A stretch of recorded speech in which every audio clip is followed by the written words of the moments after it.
কম বলেন, বাবা মা আপনাকে গুরুত্ব দেবে। কথা কম বলেন, আপনার ভাই বোন আপনাকে গুরুত্ব দেবে। কথা কম বলেন, আপনার বন্ধু বান্ধব আপনাকে গুরুত্ব দেবে।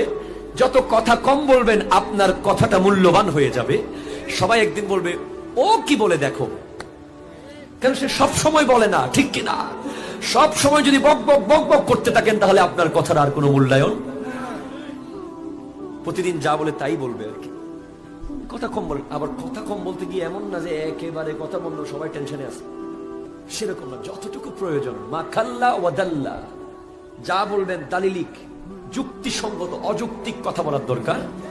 যেখানে গেলাম, মনে করে কোন অনুষ্ঠানে গেলাম, বন্ধু বান্ধবদের নিয়ে বসলাম, সত্য গল্প বলা বলা শেষ, এখন মিথ্যা গল্প দিয়ে খুশি করতেছি, আসর জমাচ্ছি, দরকার নাই। কথা বলেন, ঠিক কিনা? কথা বলবেন কম। এটা হচ্ছে উম্মুল আদাব, আদবের, সৎ চরিত্রের মূল হচ্ছে কথা কম বলা।